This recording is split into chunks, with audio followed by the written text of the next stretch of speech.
So dear students, आज का topic है क्लास 11th का। तो हम पढ़ रहे हैं एनिमल फिजियोलॉजी। तो पिछली बार हमने पढ़ा था स्ट्रक्चर ऑफ टंग। तो उससे पहले हमने पढ़ा था माउथ के बारे में, उससे पहले पढ़ा था न्यूट्रेंट्स के बारे में, फूड के बारे में, macro nutrients, micro nutrients etcetera. तो आज हम पहुँचे हैं टॉपिक टीथ पे। तो आज हम दांतों के बारे में पढ़ेंगे। हमारे माउथ के अंदर जो टीथ ये होते हैं उनका स्ट्रक्चर कैसा होता है, कैसे होते हैं, उनको हमें डिस्क्राइब कैसे करना है, वो हम आज इस क्लास में पढ़ते हैं एनिमल फिजियोलॉजी के। तो यहाँ पे मैं आपको बताते चलूँ कि यहाँ पे मैंने लिखा है, स्टार्ट किया है कि मैन हैव डाइफोडोंट टीथ। तो डाइफोडोंट इस टर्म से आपको ये पता होना चाहिए व्हाट डज डाइफोडोंट मीन। तो diphyodont simply means that there occurs two sets of teeth. There comes two sets of teeth in the lifespan of a human being. यानी कि एक इंसान जो होता है उसकी ज़िंदगी में दांत दो बार आते हैं, दो बार अपनी अपीयरेंस दिखाते हैं। जब पहली बार आते हैं तो उनको दिखाते हैं, उनको बोलते हैं मिल्क टीथ। तो जब दूसरी बार आते हैं तो उनको हम बोलते हैं परमानेंट टीथ। तो इस टर्म को बायोलॉजी ने डिस्क्राइब किया है डाइफोडोंट्स में। तो diphyodonts means two sets of teeth, यानी कि मिल्क टीथ और परमानेंट टीथ। और इसके साथ साथ हमारे टीथ के बारे में और एक टर्म यहाँ दी हुई है कि आवर टीथ और थीकोडोंट। थीकोडोंट मीन्स जो हमारे जो दांत हैं, हमारे मुंह में जो जाज होते हैं, जाज के अंदर जो सॉकेट्स होते हैं, इन ही सॉकेट्स में फंसे होते हैं। तो thecodont means teeth are embedded in the sockets of the jaws. हमारे मुंह में अपर जाज भी होते हैं, लोअर जाज भी होते हैं, राइट साइड भी, लेफ्ट साइड भी। तो इन जाज में हमारे दांत फंसे रहते हैं। तो यहाँ पे बायोलॉजी ने इस टर्म को डिस्क्राइब किया है थीकोडोंट में। So diphyodont means when two sets of teeth comes in our life, first as milk teeth as in case of babies, and then permanent teeth which remain with the person throughout his life, which remain with the person till his death. तो thecodont means when the teeth are embedded in the jaws. और इसके साथ साथ और एक term है हिटीरोडोंट।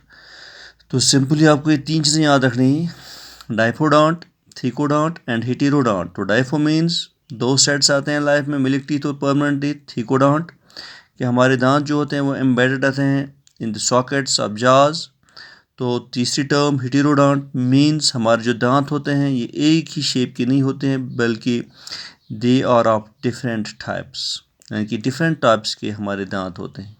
सामने वाले थोड़े चपटेले होते हैं, फिर नोकेले होते हैं, फिर और प्लेन टीथ होते हैं, फ्लैटेंड टीथ।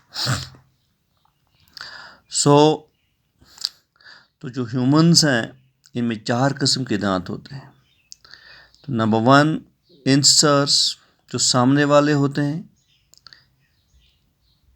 फ्लैट होते हैं, जिनको हम कहते हैं कि ये दूर से नज़र आते हैं कि ये ब्यूटिफिकेशन में ऐड करते हैं, एक इंसान की ब्यूटी को ऐड करते हैं। तो सामने वाले जो टीथ होते हैं चपटेले होते हैं, तो इनको हम कहते हैं इंसर्स। तो मोस्टली जो इंसर्स होते हैं they are used for cutting. मान लो आप किसी सेब को काटने जा रहे हो, या आप खीरा खाते हो, या आप केला काटते हो, तो you use your incisors, you use your front teeth. तो उसके बाद राइट साइड में भी और लेफ़्ट साइड में, ऊपर वाली जाब में भी और लोअर वाली जाब में भी पॉइंटेड टीथ होते हैं, थोड़े बहुत लंबे होते हैं। इनको बोलते हैं कैनाइन्स। कैनाइन्स क्यों बोलते हैं? क्योंकि ये जो कैनाइन्स वाले टीथ होते हैं, नोकेले होते हैं, they resemble with teeth of dogs. Canines ये टर्म है, तो इस टर्म का मतलब होता है डॉग्स की। जो डॉग्स के अंदर टीथ होते हैं, कैनाइन टीथ नोकेले होते हैं, जो जिससे वो चीर फाड़ करते हैं, तो वही वाले दांत एटलीस्ट 4 होते हैं। राइट साइड में ऊपर में एक, नीचे एक, राइट साइड में भी और लेफ्ट साइड में भी एक एक, यानी कि इंसर्स के साथ साथ राइट और लेफ्ट में, ऊपर वाले जा और नीचे वाले जा में 4 कैनाइन्स होते हैं। तो इनका नाम है कैनाइन्स क्योंकि ये नोकेले होते हैं और चीर फाड़ के काम करते हैं, ये काम आते हैं। तो उसके बाद प्रेमोलर्स, कैनाइन्स के साथ ही जो ब्रॉड टीथ होते हैं लेकिन बहुत ही स्ट्रांग भी होते हैं।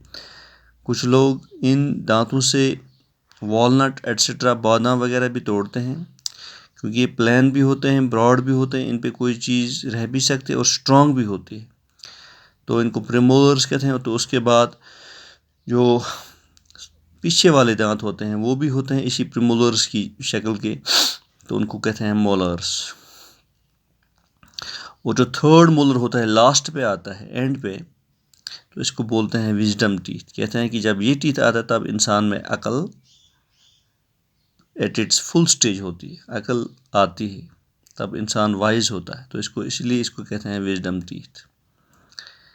तो पिछले वाले जो होते हैं, लास्ट वाले विजडम टीथ, ये वेस्टिजियल होते हैं इन ह्यूमन बॉडीज़, क्योंकि इनका उतना काम नहीं होता है। जब अगर आप मुंह बंद करोगे तो आपको यही लगेगा जो पिछले वाले लास्ट वाले थर्ड मोलर्स हैं, विजडम टीथ हैं, वो एक दूसरे के साथ जुड़ भी नहीं पाते हैं। दैट मीन्स उनका उस वक्त क्रशिंग में या कटिंग में उतना ये रोल नहीं होता है, तो that is why they are known as vestigial organs. तो अब हम नंबर पे आते हैं टीथ के। जो मिल्क टीथ होते हैं इनको हम डेसिडियस टीथ भी कहते हैं। तो ये टोटल होते हैं 20, छोटे बच्चों में आते हैं 20 होते हैं, यानी कि 10 ऊपर वाले जाम में और 10 नीचे वाले जाम में। जब एक बेबी पैदा होता है तो जब वो 6 मंथ्स का पहुंच जाता है तो ये मिल्क टीथ आने शुरू होते हैं।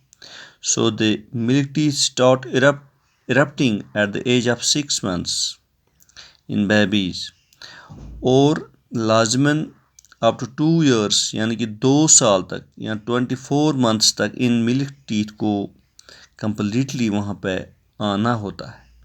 यानी कि 24 मंथ्स तक मिल्क टीथ पूरे आने चाहिए होते हैं इस बेबी के मुंह में, और ये 20 होते हैं, 10 ऊपर और 10 नीचे। तो उसके बाद क्या होता है, जब ये बेबी 6 साल का पहुंचता है तो इस 6 साल की एज में इसके जो बेबी टीथ होते हैं ये शेडिंग स्टार्ट करते हैं, यानी कि ये निकलना स्टार्ट होते हैं, और फिर उसकी जगह क्या आते हैं, उसकी जगह परमानेंट टीथ आते हैं, जो फिर एक इंसान के साथ हमेशा हमेशा के लिए रहते हैं। और जो ये परमानेंट टीथ होते हैं ये 18 से 25 साल की उम्र तक पूरे होते हैं, यानी कि 18, किसी में 18, किसी में 19, किसी में 20, यानी कि 18 से लेके 25 साल तक जो थर्ड वाला मोलर टीथ होता है वो भी आना चाहिए, विजडम टूथ भी आना चाहिए एक इंसान के मुंह में। तो ये परमानेंट टीथ टोटल होते हैं 32। तो इस सिलसिले में बायोलॉजिस्ट ने एक फार्मूला दी है, तो बच्चों के लिए फार्मूला है 212/212 मल्टीप्लाइड बाई 2। तो वही क्या है 212, यानी कि इंसर्स 2, प्रीमोलर्स 1, फिर इंसर्स 2, कैनाइन्स 1, फिर प्रीमोलर्स 2। तो मोलर्स बच्चों में नहीं होते हैं। इसी तरह ऊपर भी होते हैं, और नीचे वाले जा में यही फार्मूला है 212, यानी कि 2 इंसर्स, 1 कैनाइन, 2 प्रीमोलर्स। फिर इनको मल्टीप्लाई किया जाता है 2 से, क्योंकि ये राइट साइड में भी होते हैं और लेफ्ट साइड में भी होते हैं। या सिंपली बताइए, ऊपर आते हैं 5, नीचे आते हैं 5, फिर ऊपर वाले 5 को मल्टीप्लाई करो 2 से, नीचे वाले को भी 2 से, तो टोटल आते हैं 20, यानी कि ऊपर जा में 10, नीचे वाले जा में 10। तो इनको बोलते हैं मिल्क टीथ।